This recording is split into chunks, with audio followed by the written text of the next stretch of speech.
C'est sur les hauteurs de Liège, dans le quartier de Cointe, que se trouve la Vieille Dame. Cette Vieille Dame, c'est la Société royale protectrice des animaux, la première association créée pour venir en aide aux animaux abandonnés. Nous avons visité les lieux en compagnie de Fabrice Renard, inspecteur principal. Fabrice Renard, bonjour et merci de nous accueillir ici à la SRPA de Liège. Tout de suite, on va commencer par une bonne nouvelle. On a déjà jeté un petit coup d'œil au niveau de l'adoption des chiens et on a remarqué qu'il y avait peu de chiens dans les cages. Est-ce que ça veut dire que les gens ont abandonné moins ou bien au contraire les adoptions ont été plus importantes ? Alors, je dois dire que cette année, les adoptions ont été plus importantes. En effet, on a fait adopter plus d'animaux, premièrement, et il y a eu un peu moins d'entrées. Tout ça est dû, bien entendu, à l'identification qui permet de retrouver les propriétaires et, si le propriétaire n'en veut plus, de pouvoir mettre directement à l'adoption l'animal. Donc, on a un turning qui est beaucoup plus important et on a placé, grâce à ça, beaucoup plus de chiens cette année, ce qui permet d'avoir encore à l'heure actuelle de la place dans le chenil. Malgré le peu de pensionnaires parmi les chiens le jour de notre visite, c'est avec beaucoup d'émotion que nous sommes allés leur faire un petit coucou, les saluer. Mais dites-moi, comment résister quand on entend crier dans leur langage « Emporte-moi, emporte-moi, emporte-moi » ? À la Société royale protectrice des animaux, on peut adopter un animal, mais bien souvent, on vient aussi déposer des animaux dont on ne veut pas, ou dont on ne veut plus, ou encore que l'on ne peut pas garder. Madame, nous sommes à la SPA de Liège. Voilà, vous avez une main, vous amenez des chats. Ce sont des chats qui sont nés chez vous. Oui, ils sont nés à la maison. Bon, la maman m'en a fait 7. Bon, c'est impossible de tous les garder. Et alors, je viens les placer ici à la Société protectrice des animaux de Liège, qui, je suis sûre, va bien me les placer, qui seront heureux, qui trouveront une famille. Oui, c'est ce qu'on peut espérer, évidemment, parce que, voilà, ce n'est jamais facile. Non, du tout, parce qu'on a un cœur gros comme ça, il est serré comme ça, on se retient de pleurer, bien évidemment, mais bon, voilà. Mais merci la SPA, alors. Ah oui, merci la SPA, merci beaucoup. Le point noir à la Société protectrice des animaux reste la problématique posée par les chats.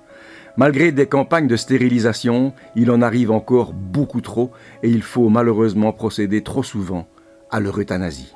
Les chats, c'est vraiment la partie noire, on va dire, pour le moment de la protection animale. En effet, ça, il y en a énormément parce que le chat, tout seul dans la nature, il peut se reproduire et amener d'autres petits, d'autres chatons qui peuvent s'en sortir aussi seuls dans la nature. Et on est devant un phénomène assez important puisque c'est un système de pyramide et on a énormément de chats qui arrivent. Donc, le seul conseil à donner, c'est de bien stériliser son chat et de ne pas l'abandonner, bien entendu, sur la voie publique. Écoute, je te propose de revenir sur le sujet, mais à l'intérieur, on va aller visiter les nouvelles installations de la SRPA. Tout à fait, je vais vous guider. Merci. Fabrice, nous sommes ici, chez vous, dans une zone qui n'est pas accessible au public parce que c'est une zone de quarantaine. Alors, pourquoi est-ce que tous ces chats sont en quarantaine ici chez vous ? Alors, soit parce qu'ils sont en attente d'être stérilisés, ou ils viennent de l'être, ou alors il y a 3 zones de quarantaine, donc c'est-à-dire qu'il y en a qui sont contagieux, qui risquent de contaminer les autres. Donc il y a toujours une zone d'arrivée pour les animaux où ils sont isolés, puis alors le vétérinaire détermine s'il peut aller dans la quarantaine 1 ou 2, en fonction de s'il est contagieux ou pas, le temps qu'il soit stérilisé, mis en ordre, et puis il partira alors dans la zone adoption qu'on visitera par la suite. D'accord. Alors, me faire un mauvais jeu de mots, mais votre cheval de bataille, c'est la stérilisation, justement. Oui, parce que pour nous, c'est le plus important. Alors, on avait un choix. Il y a 20 ans, quand je suis arrivé à la SPA, il y avait énormément de chatons qui arrivaient, qu'on devait euthanasier parce qu'il y avait notamment le quai de la Batte à Liège qui les récoltait à des particuliers. On a estimé que ce n'était pas le devoir du magasin de les récolter, mais bien être la SPA, parce que ça nous permettait 2 choses. C'est d'avoir les coordonnées des gens pour savoir si c'était des chats à eux ou si c'était des chats errants. Quand c'est des chats à eux, on sollicite les personnes pour qu'elles le stérilisent. Et si c'est des chats errants, on va les stériliser en milieu naturel.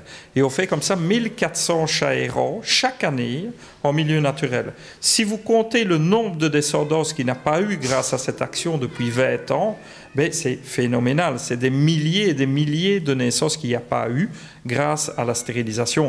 Et pour nous, on préfère stériliser, bien entendu, les chats que de devoir euthanasier des milliers de chatons. Oui.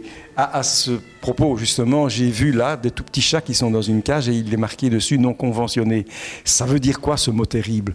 Alors, ça veut dire que ces chatons sont malheureusement trop petits, qu'on n'aura pas le temps peut-être de les revalider. Ils ont peut-être un peu de jetage, ils sont peut-être en mauvais état de santé. Ça ne permettra pas de les conserver. Maintenant, il faut savoir qu'on est obligé de les stériliser aussi. C'est pour ne pas se tirer une balle dans le pied. Il faut qu'ils soient stérilisés avant de partir d'un refuge. Donc, ce qui fait qu'il faut qu'ils aient au minimum 1 kilo pour pouvoir être opérés et stérilisés. D'accord. Choix difficile? C'est toujours un choix difficile parce qu'une euthanasie, c'est retirer une vie à un être vivant. Et il ne faut pas croire qu'on a des bénévoles ici, on a des employés et on est tous attristés de devoir le faire. Et pour moi, c'est pour ça que je me battrai toujours en disant la SPA toute seule, elle ne peut pas réussir à sauver le monde. Mais si tout le monde fait un petit peu, donc si chacun est maître de son chat, le stérilise et évite qu'il y ait des chatons, la SPA n'en aura pas. Alors, vous allez vous décider, vous allez adopter? Au départ, on venait en repérage, mais on va peut-être bien se laisser tenter, oui. Je crois que ça passe bien avec quelques chats, donc... Oui, je crois que si on est un peu décidé, on l'est beaucoup quand on est en leur présence. Hein. Ah oui, ça fait tout. Ça fait tout parce que on se dit d'abord qu'on vient en repérage et puis on craque, donc oui, oui. C'est sur une note résolument optimiste, cependant, que nous avons quitté les lieux, car au moment où nous partions, un couple venait de trouver son bonheur et un chien, une nouvelle famille. Voilà, madame, monsieur, voilà, vous sortez de la SPA de Liège et vous ne sortez pas seul, vous avez déprisonné un beagle.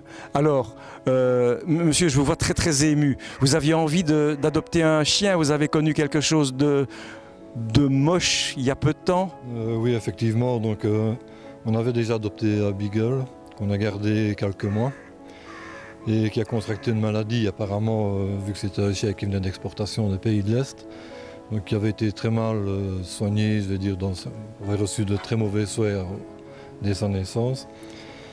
Il a contracté une maladie et je l'ai perdu de cela il y a 3 semaines. Donc depuis 3 semaines, je suis sans cesse à la recherche d'un beagle, mais adopté. Je pense qu'il y a suffisamment d'animaux qu'on peut adopter sans devoir investir. Et ce qu'on cherche principalement, voilà, c'est la race, c'est le plaisir de ce chien qui donne tellement de plaisir à ses maîtres. Donc, voilà. Beaucoup d'émotions dans votre voix et une petite larme qui coule là. Moi, on peut vous souhaiter qu'une seule chose, hein, c'est d'avoir plein de bonheur avec lui, de lui donner plein de bonheur. Et puis, merci aussi de l'avoir adopté. Oui, bien sûr. Je pense que j'ai fait la surprise à mon fils. C'est, je pense, la plus belle surprise que je pourrais lui faire. Allez, beaucoup de bonheur à vous. Merci.